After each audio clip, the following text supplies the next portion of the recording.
guys, welcome back to my channel. In today's video, I am back with another vintage recipe. All right, if you're new here, hi, I'm Claire. Welcome, come on in, make yourselves comfortable. Today, I am doing a vintage recipe. If you're not new here, you know what it's time for. But if you want to check out some of my other vintage recipes, I will leave the playlist down below. There's a lot of interesting stuff in there from lots of different decades. Today, we are cooking from the CrockPot Cookbook. This cookbook is from 1975. It's the actual like RiVal CrockPot brand. And I've actually done some really good stuff out of this book already, so I was really excited. One thing, when I did buy this cookbook from a thrift store, I thought, oh my gosh, I really want to find one of these vintage crock pots. And the thrift gods shone down upon me, and I do in fact have a vintage crock pot. We are actually going to cook with the real 1970s crock pot from the 1970s CrockPot Cookbook. So there are a lot of little treasures in this book, but today, if you're following along, if you have this book, we are on page 42. We are going to be making Chuckwagon beef, and honestly, it's because I had some beef in the freezer that I was like, nah, I gotta use this. So why not make a fun little vintage recipe? So with that, let's get going. Chuckwagon beef from 1975. All right, we just need some pretty basic ingredients that you can easily find nowadays. We have some long grain rice. We have whole tomatoes. As far as spices, we just have basil, salt, and pepper. We have an onion, a green pepper, some American cheese, and a pound of ground beef. Yes, I know this beef doesn't look like a good color. It's just been oxidized. It's actually from a friend of mine's farm. It's very high quality beef.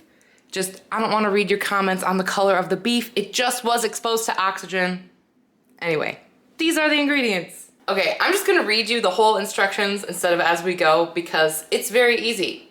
Place all ingredients except cheese in the crock pot. Stir thoroughly to mix ground beef with other ingredients. Place 4 of the cheese triangles, you have to cut the squares into triangles, on top. Cover and cook on low for 8 to 10 hours. And then before serving, top with the remaining 4 cheese triangles. I think it is interesting that we're not browning this beef first, that the whole thing is just gonna go in there, and the liquid from the beef and from, I guess, like the onion, a little bit from the tomatoes, is what's gonna cook our rice. We're not adding any additional liquid, which I think is interesting. I'm very interested to see how this is gonna turn out. All right, first we're gonna chop up the pepper. I know this pepper has seen better days. It's a little wrinkly, but I think that's the perfect sort of way to use it, is in a slow cooker recipe. So, you know, at least I didn't throw it away.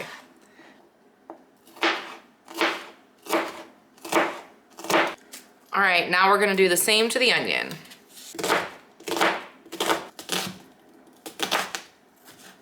Oh God, my eyes. I feel like I mention this every time I cut an onion, but like, I am so sensitive to onions. Like, I can't even open my eyes at all right now. Like, I could be cutting chives and this would happen to me. I'm so sensitive. And I've tried all the hacks and it like doesn't matter. I need one of those like container things that have like the grate that you like slap it down to chop onions. I need one of those. Maybe that's the key. Ugh! Okay, so one notable thing as well here is for our can of tomatoes. It does call for a 16-ounce can of tomatoes, but that doesn't exist anymore. And I have found that with some of these old recipes, the can sizes of things have really changed over the years, which is kind of interesting. So my choices were like a 14-ounce can, or I went with this one, the 28-ounce can. So I'm just going to weigh out 16 ounces and be sure that I have some liquid in there. I'm gonna just try to do that the best that I can to sort of mimic the right size can, because, you know, it's not perfect, but it's close enough. So we're gonna do that. Ooh! Oh, Claire. You guys, when will I ever learn to wear a flippin' apron? Like, why am I like this? It's okay. It's gonna be fine. I have a Tide stick. It'll be saved. Don't worry. All right, perfect. 16 ounces of tomatoes. All right, time to assemble. I'm gonna throw the beef in first. All right, there we go. Add in our pepper and our onion. I mean, honestly, these are all flavors I really like, so I have really high hopes for this. We have a dash of pepper. We have half a teaspoon of basil, which doesn't seem like enough, but it's okay.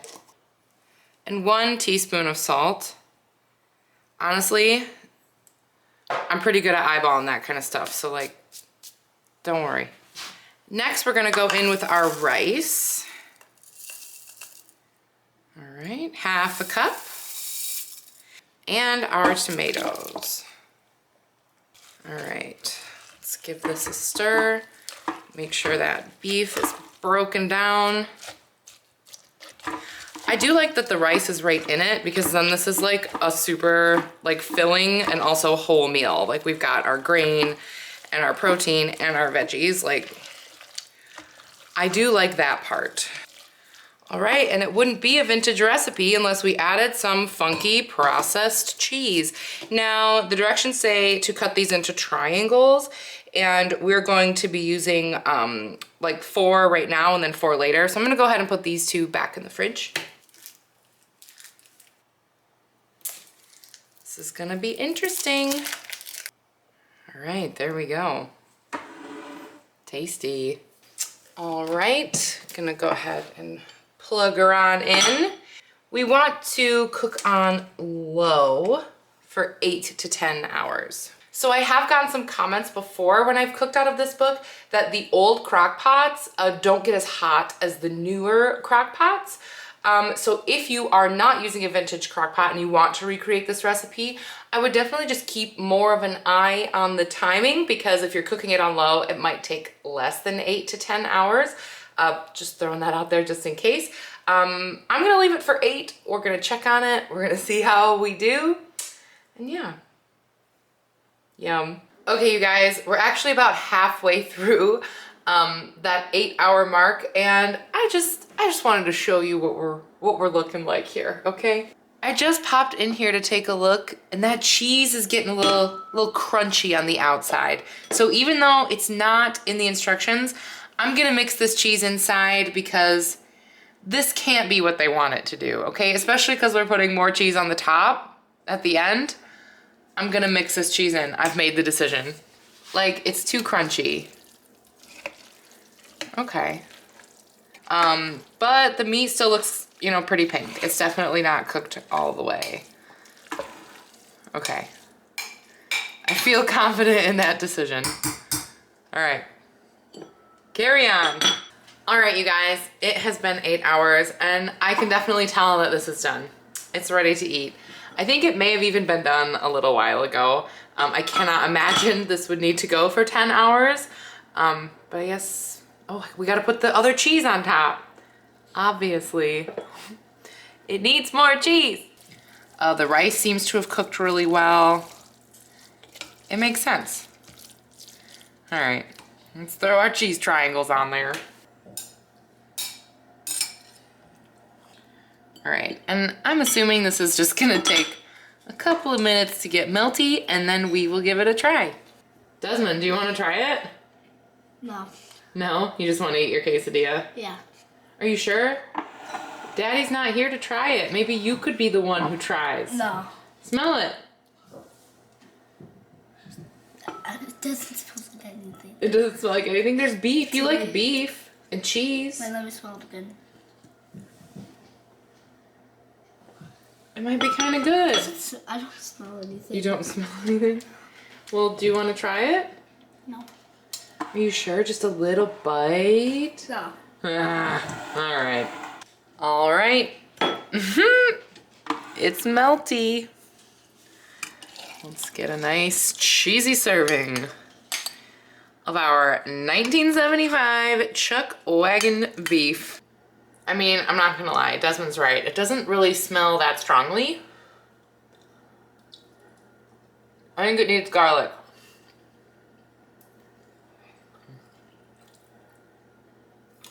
It's not bad. I would say it's just a little bit bland. I think really the weird ingredient for me is that American cheese.